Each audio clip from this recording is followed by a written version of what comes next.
Hello everybody, Loki Magics, another day, another video, and today's video, we're going to talk about somebody special, and this person definitely got some serious bow hunting skills.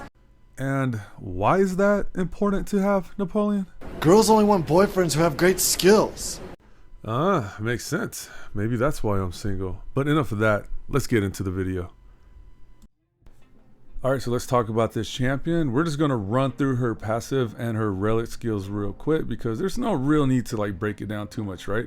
Her passive, her first one, increases attack speed for all allies. Her second passive right here is going to reduce attack gauge by 20% of your enemy, also increasing her attack speed. And then her third passive right here does decrease attack gauge by 20%, also increasing her accuracy and has a chance to increase speed, right? So very good passives on the champion. Her relic, this is the one that she starts off with, attacks one enemy, decreases attack gauge by 20%. Her second skill also again decreases attack gauge by 20%, and her third skill causes confusion. So you can see overall she allows you to take multiple turns before the enemy can even take one turn. And looking at the rest of her relics, I would say they are all pretty much similar. Just the values and the percentages of how much of that speed manipulation she's able to do is just a little bit different on each one. But I would say this one here, the one that she starts off with, is probably her best choice. Now, looking at her chivalries, of course, if you could max her out, that would be great, but that's a little bit difficult. But if you could at least get her to C4, I think that would be perfect because this allows you to further manipulate the attack gauge of you and your enemies. And yeah, what's wrong with that? Because the more arrows this lady could pump out, the more devastating she's going to be.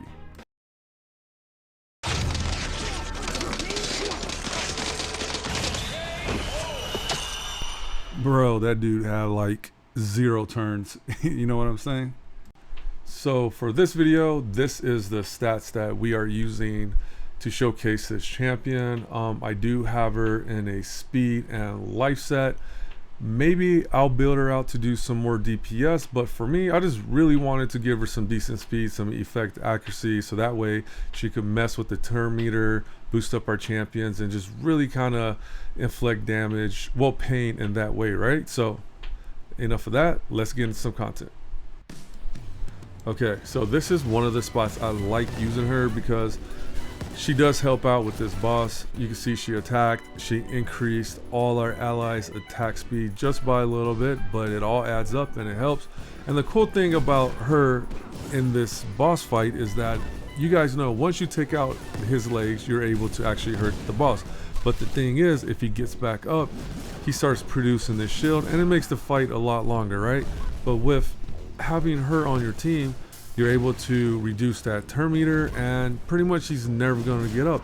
And also because all the other heroes are actually, you know, reducing that turn meter too, it all adds up and it makes this fight just a little bit more bearable to do.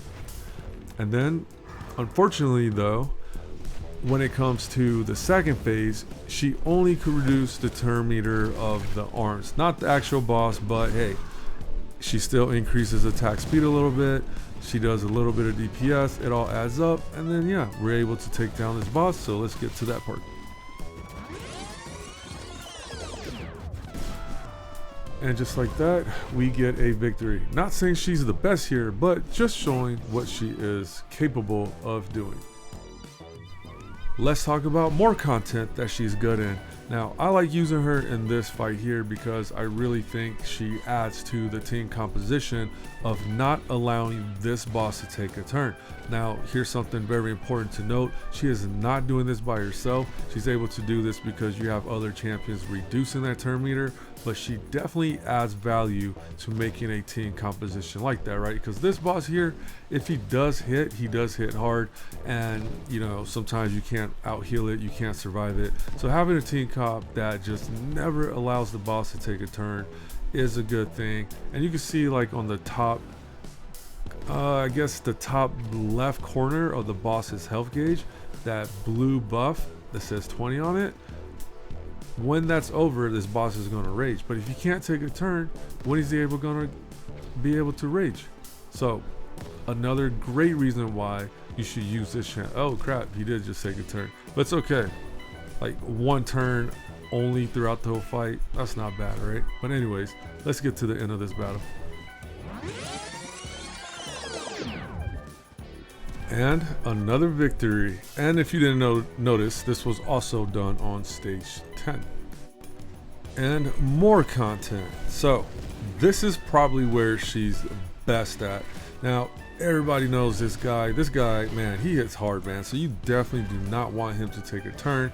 This guy also has a rage mechanic. You can see under his health bar, top left corner, he has that little buff. When that hits 0, just like the previous boss, he will rage and you're pretty much going to wipe, right? But if you have this hero in your team comp with everyone else reducing that turn meter, the likelihood of that happening goes not to 0, but you have a better chance of being this annoying boss, right? So definitely, I think when it comes to this particular boss, this hero is really good, really reduces the turn meter, and yeah, it gets the job done. So let's get to that part. And just like that, we have another victory. But it's not all sunshines with this champion. There are some drawbacks, so let's talk about those right now. So let's talk about some of this drawback that this champion has. Now, this game has a lot of content and a lot of champions, but not all champions could do everything, right? So for example, some of these bosses have certain immunities, like let me show you right here. This boss here, you can see attack gauge decrease immunity, so she won't be that effective in that boss. Another boss right here, he has the same thing. You cannot reduce this guy's turn meter, and there are other ones in this section. You cannot reduce this enemy's turn meter. Let me find it. It's right here. Yep. No. Okay. Right here. Right. You cannot decrease this guy's turn meter. And also finally on this boss right here too, if I could pull it up. All right, here we go. So she's not the answer to everything, but she can solve some problems. And this pretty much brings us to the end of the video. Now, how do I feel about this champion? I do like this champion, and this champion definitely helped me out in some content, but I don't really get like in-game super meta vibes from the champion because one, she's not that great in PvP from my experience. I could be wrong, but I didn't really feel her to be that strong in that section of the game. But the places where I did showcase her, I think she kind of stands out. Like she definitely adds to your team composition to be able to turn, manipulate that turn meter and be able to defeat some of the bosses the way I showcase. So I think she does have a place in this game, but overall I think she's slightly above average. I wouldn't say, hey, when you pull her, invest everything into her. I would use her where I can and invest just enough to squeeze by some of the content, right? And get to like higher tier materials so you could build out more of the other meta champions like Morgan. Jesus, Morgan, man, I tell you, Morgan. Definitely one of the meta champions. But yeah, that is the end of this video. Well, actually, you know what? Let me just mention one more thing. There is a very, very bad dark side.